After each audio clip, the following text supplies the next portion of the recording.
नमस्कार, मी प्रमिला.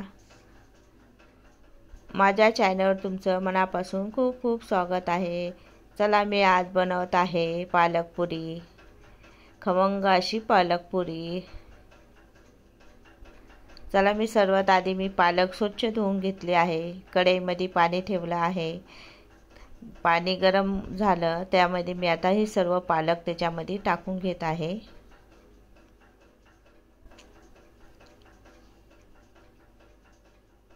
अशा पद्धतीने आपले सर्व पालक कढईमध्ये टाकून घ्यायचे आहे. असं एका चमच्याने किंवा कशा उलटणीने असं आपल्याला खाली पाण्यामध्ये सर्व पालक हे करून घ्यायचे. पालकाला उकळी आली आहे. हे सर्व पालक आपली उकळी आहे. आपल्याला पूर्ण शिजवायची नाही, अशी थोडी कच्च ठेवायची आहे पालक.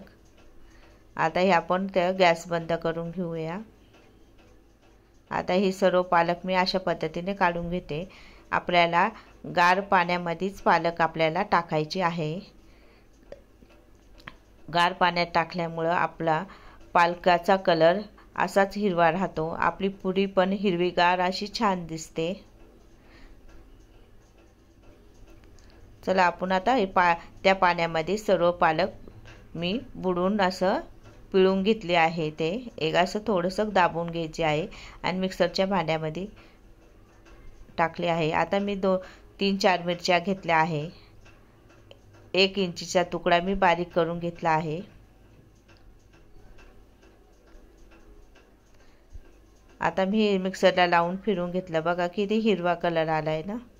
आता मी आपल्याला एका भांड्यामध्ये पालक ते घेतली काढून आणि आपल्याला जेवढं पाहिजे तेवढं पीठ आपण त्या पालकाच्या याच्यामध्ये मिक्स करायचं आहे.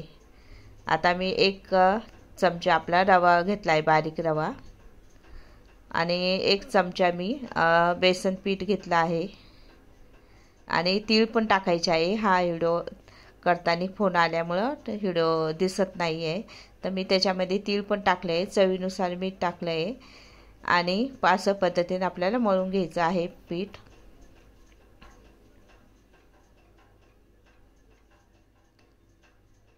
आता हे आपल्याला 5 ते 10 मिनटं ठेवायचं आहे बाजूला. तोपर्यंत आपला गॅसवर कढई ठेवले, त्याच्यामध्ये तेल टाकलं आहे मी. ते आता 10 मिनटं झाले आहे. तर आता आपल्याला पोळ्याचं पीठ असं माऊसर करून घ्यायचं आहे. तेल लावून थोडंसं असं मळून घ्यायचं आहे असं, आणि छोटे छोटे गोळे आपल्याला करायचे आहे. मध्यम साईजचे आपल्याला गोळे करायचे आहे पुरीला. आता हे गोळे मी सर्व अशा पद्धतीनं करून घेत आहे. आता मी बघा पुरे अशा लाटायच्या. आपल्याला जास्त पीठ पण लावायचं नाही त्याला.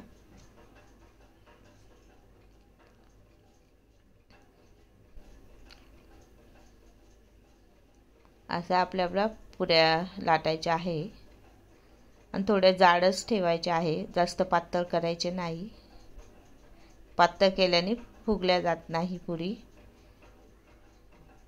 जाड असल्यामुळं पूर्ण फुगल्या जाते ती.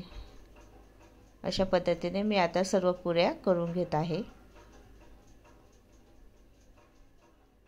आपल्या पुऱ्या तयार झाल्या आहेत. आता आपण मी तेलामध्ये तळून घेत आहे. बघा ही पुरी माझी किती टरम फुगली आहे.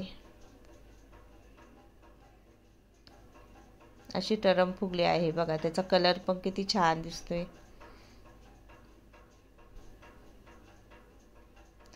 आता मी अशाच पद्धतीने सर्व पुऱ्या आता तळून घेणार आहे. बघा पुरीचा कलर किती छान. बघा सर्व पुऱ्या अशा पद्धतीने तळून घ्यायच्या आपल्याला.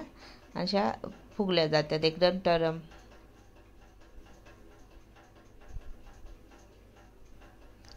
टरम फुगली जाते बघा.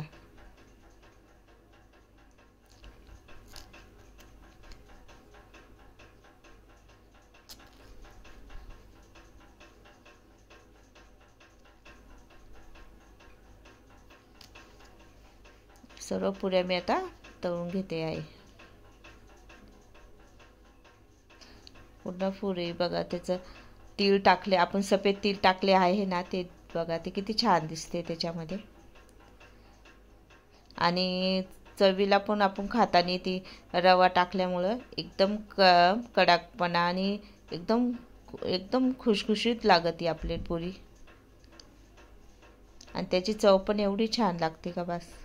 हे बघा आपल्या पुऱ्या किती छान आला, कलर पण, तीळ पण दिसतं त्याच्यामध्ये बघा, किती छान आला ना. बघा माझ्या पुऱ्या झाल्या तयार. Okay, bye bye.